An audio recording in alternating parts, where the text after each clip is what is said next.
e essa é mais uma aula da nossa matéria de eletricidade. Hoje falaremos de eletrostática e eletrodinâmica, né, que são duas áreas importantes no estudo de elétrica. Bom, para iniciar, a gente vai ver mais conceitos sobre eletricidade, tá? Vamos começar a entrar nas grandezas, né, da elétrica. Vamos entender os conceitos de eletrostática, eletrodinâmica, energia elétrica, carga, energia e corrente, né? Ou rever algum que você já conhece. Então a eletrostática, pessoal, é a área que estuda os elétrons em repouso, certo? A eletrostática e a eletrodinâmica se diferem da seguinte forma. A eletrostática ela é uma área que estuda cargas elétricas que encontram-se em repouso sobre o corpo. Um exemplo que vocês podem ver na internet, pesquisarem, é o gerador eletrostático e também a bola de plasma. A bola de plasma e o gerador eletrostático são dois mecanismos muito interessantes de fazer testes para entender melhor a eletrostática. Bom, a troca elétrica em repouso ela pode ter níveis, né? Pode ter potencial elétrico diferente.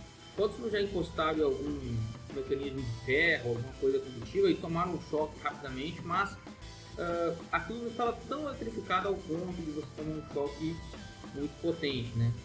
Mas alguém com certeza aí vendo o vídeo já passou por um momento como esse. Então a eletrostática ela é estudada justamente para evitar esses fatores ou para tentar fazer com que eles aconteçam, como você vai ver. A eletrodinâmica, por sua vez, estuda o movimento dos elétrons livres de um átomo, ou seja, que esteja em movimento, né, que é o contrário do repouso. Então o raio é um exemplo clássico de estudo dessa área, né, ou mecanismos que criam, né, ou dão movimento aos elétrons, como a gente vai ver. A eletrostática ela mostra que qualquer porção de matéria é eletricamente neutra, né, gerando o chamado equilíbrio estático. O que é o equilíbrio estático? É quando, né, as porções de matéria do seu elemento estão em equilíbrio, certo? Então, quando o elemento está com seus átomos nesse estado, dizemos que ele está em equilíbrio estático. Para quebrar esse equilíbrio estático, para fazer com que esse objeto, né, esse elemento possa ser trabalhado de outra forma, a gente tem que fazer um processo chamado de eletrização. Então, a eletrização é o fenômeno que altera essa condição de equilíbrio estático. Dizemos que quando o corpo ele perde elétrons, ele tem uma eletrização positiva, e quando ele ganha elétrons, ele tem então uma eletrização negativa. Alteramos esse equilíbrio justamente para fazer uma das duas coisas. Bom, então pessoal, o processo de eletrização acontece da seguinte forma: por indução, que é o processo de estímulos, né, produzir força eletromotriz ou carregar dentro do campo elétrico de outro objeto, né, através da eletrostática. Então o estudo de mecanismos eletromagnéticos e eletrostáticos fazem parte, né, da indução. Por atrito, que é o contato entre corpos, e através do contato de um corpo com o outro, né? Então, a partir do momento que eles se encostam, eles fazem a troca, né? Os dois estão com elétrons repousados e passam a fazer troca de elétrons. Bom, o princípio, né, como já foi feito, a gente foi uma piadinha, né, dos opostos, direitinho. Isso é uma piada bem gostosa. Vou rir de ti. Então, como já foi estudado, cargas opostas se atraem e de mesma polaridade se repelem. A gente vai ter a ideia de que existe uma carga elétrica, né? E ela pode ser provocada em alguns momentos. Então, vamos entender. Então, os elétrons excedentes do corpo eles não são atraídos pelo corpo que tem menos elétrons. Então, o raio funciona dessa forma. Você tem uma grande configuração de elétrons, né? E eles ficam em excesso. Então, na regra geral, ele vai para um ambiente que tem menos elétrons. Então, essa troca faz com que o raio, né, apareça, porque os elétrons vão de um local, né, que tem menos elétrons, né, Desculpe! onde tem mais elétrons, no lugar que tem menos elétrons. Então, o raio se forma dessa forma. Então aí a corrente elétrica ela se move, certo? Então essa que é a imagem que a gente tem que ter. Então quando isso é causado, ocorre uma descarga elétrica, né?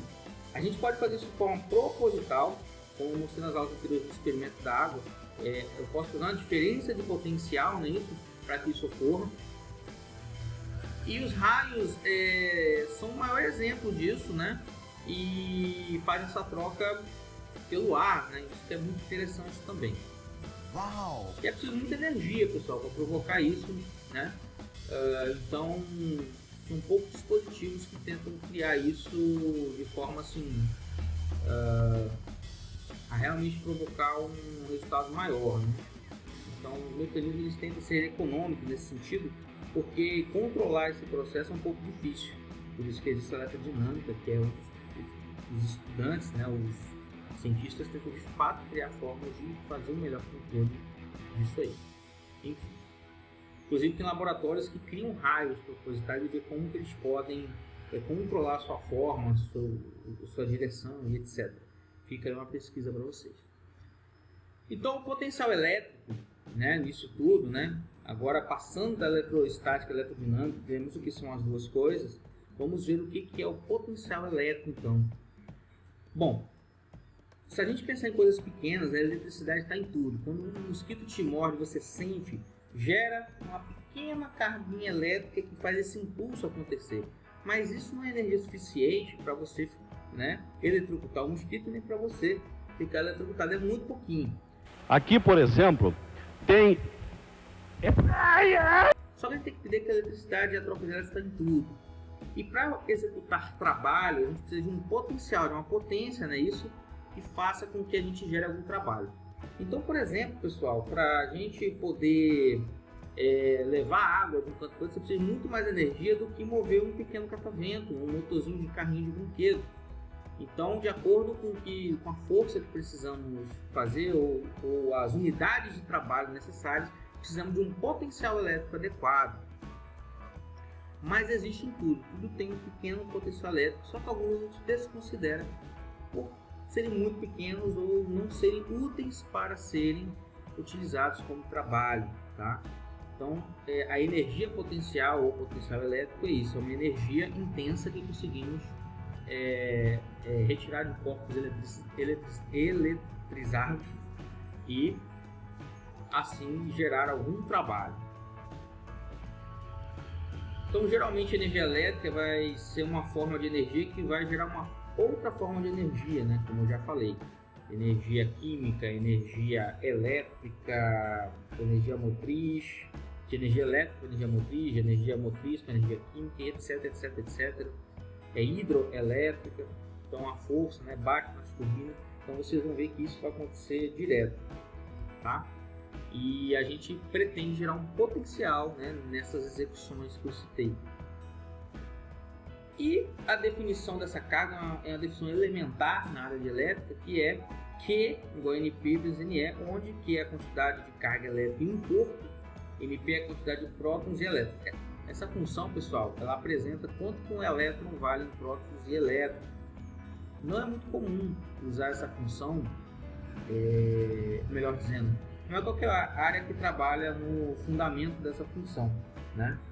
Eu desconheço, eu não uso muito essa função, mas eu já vi que hidrelétricas vão a fundo nisso aí, porque tentam gerar a melhor quantidade de energia possível com uma força de trabalho. Então eles vão lá nos coulombs, né, para ver a quantidade energética gerada, etc. Então é uma coisa bem específica, mas é uma função fundamental de vocês conhecerem. Então ela vai dar exatamente o quanto de energia em coulombs, né, que é a unidade, tem uma elétron. A diferença de potencial e tensão. A diferença de potencial é a comparação do potencial elétrico entre dois pontos. Lembrando de novo os dois corpos, o exemplo que eu fiz lá dos dois copos e a água passando. Não necessariamente, e isso eu vejo que é um erro comum entre os alunos, um dos pontos vai estar com nenhuma energia, por assim dizer. A gente tem uma diferença entre os dois pontos que faz com que os elétrons vão de um lado para o outro, mas não necessariamente um dos pontos não vai ter energia. Então a diferença potencial é a diferença entre dois pontos de uma intersecção elétrica, tá? Então a tensão elétrica é atingida pela diferença de potencial entre dois polos, sendo uma grandeza que a gente mede com o símbolo V, e o nome dessa grandeza de potencial é volt, 10 volts, 15 volts, 20 volts, talvez agora tenha clareado um pouco mais essa visão. É gerada pela ação da luz, ação magnética, ação mecânica, ação térmica, química. Então essas são formas de geração de tensões elétricas, tá? Força de movimento e tudo mais. E para a gente exemplificar hoje, a gente vai fazer um experimento, tá? Sobre circuitos elétricos. Então no circuito, muitos dos conceitos e fenômenos apresentados vão ficando mais claros, porque você vai ver através de exemplos práticos, técnico-práticos. E você pode simular eles através de um ambiente que será demonstrado nas futuras aulas. Então o caminho fechado, o circuito, é um circuito onde a corrente elétrica circula, né? Então, quando a gente tem um movimento de cargas em um mesmo sentido, a gente tem uma corrente chamada de corrente contínua. Você vê que existe a corrente alternada e a corrente contínua. Eu vou mostrar em mais detalhes quando for a hora certa, mas geralmente baterias, você sempre corrente contínua, carregador de celular, sempre vão gerar correntes contínuas para nós, né? A corrente alternada é aquela que vem da sua tomada na sua casa, a gente vai aprender isso. Então o circuito tem basicamente 4 contrapartes. O circuito mínimo tem que ter uma fonte de tensão, um gerador, a energia, né? Condutores, né? Caminhos por qual essa energia pode percorrer, que pode ser trilhas magnéticas, cabos, fios. A carga, né? Ou seja, o que aquele dispositivo manipula como corrente interna, e o dispositivo de controle, como switches, disjuntores e outras coisas a mais. Então o desenho técnico, né, abordando isso aí, é esse aqui. Então veja que eu tenho aqui uma força eletromotriz, uma bateria gerando uma corrente. Ela é polarizada. Então no meio desse caminho, a gente vai seguir aqui sempre o sentido convencional, não real. Ele acha uma tensão, né, que vai consumir essa carga ou bloqueá-la, um resistor que a gente colocou aqui que vai impedir a passagem de corrente, ou seja, espere-se que desse lado tenha menos corrente, e uma chave de liga e desliga. Quando essa chave está fechada, então a corrente está passando aqui, tá? Através dos fios condutores. Perceba que se eu abrir essa chave, eu corto o fluxo elétrico, né? E aí o meu sistema para. A gente diz que sistemas de circuitos abertos, né? O circuito fechado, não é isso? O circuito fechado é quando ele está eletrizado, alimentado. E o circuito aberto é quando ele não está. Você vai se lembrar da lanterna. A lanterna é um exemplo clássico desse tipo de circuito circuito aberto, né? Porque quando você desliza, né, o botãozinho da lanterna, ele fecha o circuito, né? Ele conecta a intersecção e faz com que a bateria eletrize, né? Faça um movimento de carga no seu dispositivo, né? Movimentos elétricos. Por quê? Porque como ele está aberto, diferente daqui, né? A lanterna ela está desligada, e quando você desliza, né, o botão da lanterna, ela fecha, né, esse circuito, e o circuito fica fechado. Foi? Não sei. O que foi que aconteceu? Bom, não sei. O interessante disso tudo, na verdade, é como que a lanterna fica com a bateria e ela impede de se autoconsumir, não é isso? Quando esse circuito não está fechado. Isso é porque dentro das baterias existem eletrólitos que evitam que os elétrons façam troca. E a única parte a qual as baterias conseguem fazer essa troca elétrica é através de seus terminais.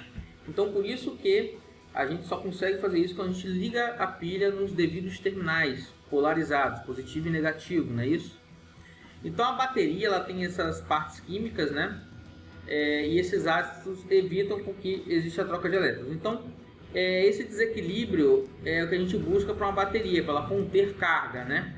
E só quando você fixa ela, né, através de umas conexões de rede contínua, que ele vai fazer esse funcionamento. Então esse esquema aqui apresenta bem uma bateria, né? Então você tem aqueles dois polos da pilha, por exemplo, positivo e negativo. Positivo a gente chama de cátodo e anodo, né? É o negativo. Então os cátions e os ânions, né? Essa que é a troca que a gente espera. Só que ela não ocorre dentro do eletrólito, dentro da pilha. Mas quando você liga alguma coisa, algum dispositivo nos terminais, esses terminais sim estão fora dos eletrólitos, estão externos, né? E fazem com que o fluxo elétrico aconteça.